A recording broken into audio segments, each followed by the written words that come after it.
مساء الخير، أنا إبراهيم لطفي، 23 سنة، كوبرا تك. إحنا قصتنا بدأت سنة 23 لما على بعد شارعين مننا عقار من 14 دور انهار، وشفنا قد إيه فرق الإنقاذ بتعاني إن هي تقدر توصل للناس اللي تحت الأنقاض. وكان الهدف مننا إن إحنا ما بنعرفش نوصل للأماكن الضيقة بسهولة. ولما جينا بصينا كمان على المجال الصناعي لقينا إن في مشاكل بتواجههم زي مواسير الصرف الصحي ومواسير المية ومواسير البترول.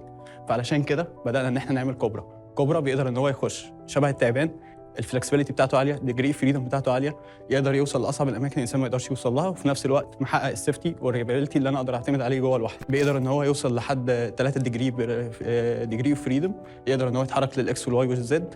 ده طوله 45 سم، بيقدر يوصل لحد من 2.5 متر لحد 10 متر. ده الفيكسد روبوت. في الموبايل روبوت اللي هو ان شاء الله لسه هيتعمل.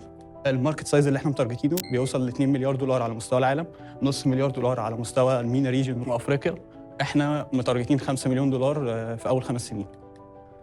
السوق لسه جديد، مفيش شركات فيه كتير، مفيش الا غير شركتين تقريبا، او سي روبوتكس وفليكس سوليوشن. او سي روبوتكس في امريكا وفليكس سوليوشن متارجته اليو كي.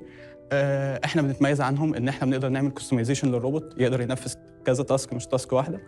البرايس بتاعنا ارخص مقارنه بكوبرا تك. او سي روبوتكس تم الاستحواذ عليها 2017 من وزاره الدفاع الامريكيه علشان ان هي تقدر تشتغل في الطيارات واير باص خاصه. فليكس سوليوشن بتعمل روبوتات ان هي تقدر تخش في الاتش فاك سيستم، التكييفات، وان هي تعمل انسبكشن. احنا بالفعل من اسبوعين كنا في اول ميتنج بدايه عقد مع محافظه البحيره دكتور جاكلين عايزر ان احنا نعمل روبوت ان هو يقدر يخش في مواسير الصرف الصحي ويعمل لها سكاننج، وان هو لو في اي اعطال جوه المواسير احنا نقدر نصلحها سواء لحام او قطع. بدانا ننزل ايفنتات زي اليوم العالمي للمدن، وبالفعل في شركه بدات تكلمنا ان احنا نصنع اول روبوتكس ارم مصري. وبعد كده ان شاء الله هنتارجت منظمات الدفاع المدني زي الهلال الاحمر عشان نبدا الريسك اوبريشن. وبعد كده هنبدا نتارجت البترول عشان نكون صناعه البترول بتحتاج ان هو الروبوت يبقى معتمد عليه اكتر ومتجرب في كذا مكان، وان هو يكون اكسبيرينشال بروف علشان احنا بنتعامل مع مواد خطره. احنا بنجيب المصادر الدخل بتاعتنا بتكون من حاجتين، لا اما بنأجر الروبوت في اليوم او لا اما بنبيع الروبوت ككل والشركه اللي تستخدمه. عندنا كذا باكجز للايجار، بتبدا من اول سيرفر لحد البلاتينم. السعر بيبقى بتاعه من 35,000 جنيه في المره لحد 70,000 جنيه. بنقدر ان احنا نبيع روبوت ككل 1,300,000. 2023 ده كان اول بروتوتايب لينا. كوبرا اوبنت 1 ده كنا عاملينه لمشروع التخرج بخيوط السمك بتاع السناره. بدانا بعد كده كوبرا اوبنت 2 ده اول بروتوتايب نقدر ان احنا نقول ان احنا نعتمد عليه شويه. 2025 ان شاء الله ده كوبرا 1 اللي هيستخدم في محافظه البحيره. 26 هنبدا ان احنا نعمل كوبرا بلاسز. كوبرا بلاسز دي بتكون هيد تقدر اركبها على اي روبوت احنا هنكون عاملينه عشان يقدر ينفذ كذا ميشن. في الجريبر ده اللي هو هيخش يجيب حاجه، في بلازما كاتر ان هو يقدر يلحم ويقطع، وكذا حاجه ثانيه.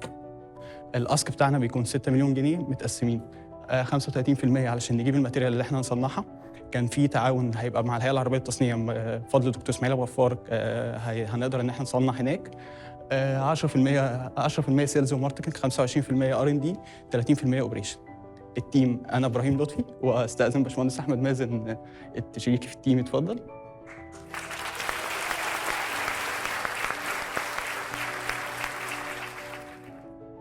طبعا الموضوع ايه ما بين اهل الميكاترونكس واهل السوفت وير وموضوع، بس هنبدا بهبه باعتبارها النهارده ضيف شرف.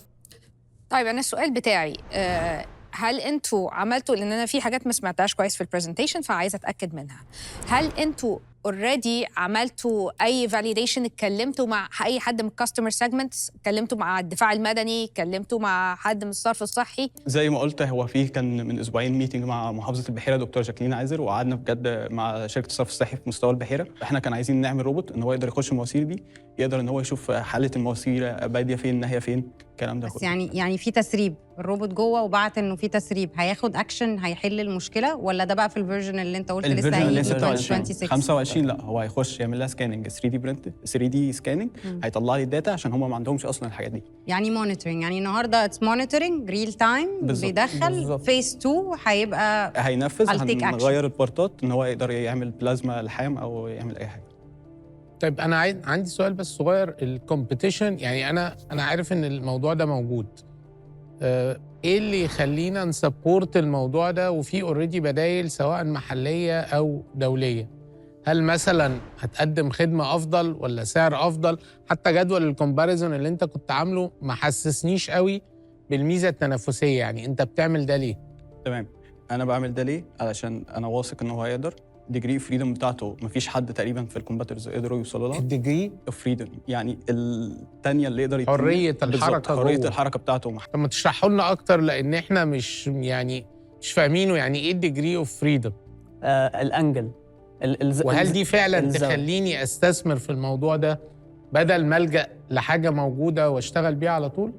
هي الفكره ان الموشن احسن، فانا اقدر في الميشن انا يعني بشتغل بطريقه احسن. في نفس الوقت هو مفيش حد بيعمل الموضوع ده في افريقيا تقريبا. يعني بص، سيميليت الموضوع بالراحه. هي البايبس كلها او المواسير، تمام، الانحناء بتاعها يعني اقصى حاجه بتبقى لغايه 90 درجه، 90 درجه صح؟ صح. زاويه مستقيمه يعني، مظبوط. تمام. وبعد كده انت درجات الانحناء بقى على حسب الماسوره دي ماشيه، المدى بتاعها فيها كيرف يمين كيرف شمال بالظبط. ده بيقدر ياخد معايا يحود لغايه قد ايه؟ ده بيعرف يحود لحد 90 درجه. هو بيعرف ده يقدر يحود لغايه 90 درجه كام؟ الفول سكيل بيو شيب، يعني يقدر يلف ويبص لنفسه تاني. وقت خلاص احنا وقفنا لانه خلاص الوقت عشان يبقى كل الفرق واخده نفس الفرص، وبناء عليه هبه ان ولا اوت؟ ان كام؟ 200. 200,000. شلبي. انا حاسس ان هم لسه قدامهم شويه في التطوير، اوكي. فانا اوت، ما اقتنعتش قوي. سامح ان ولا اوت؟ اوت. اوت ثاني. ان ولا اوت؟ ان ب 100,000. ميرنا. انا عجباني الفكره، وباك جراوند بقى بتاع ماي بريفيوس لايف في البترول ديفينتلي حاجه احنا محتاجينها.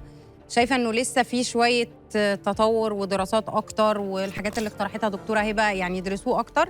ام ان ب 200,000 بس للار ان دي اكتر.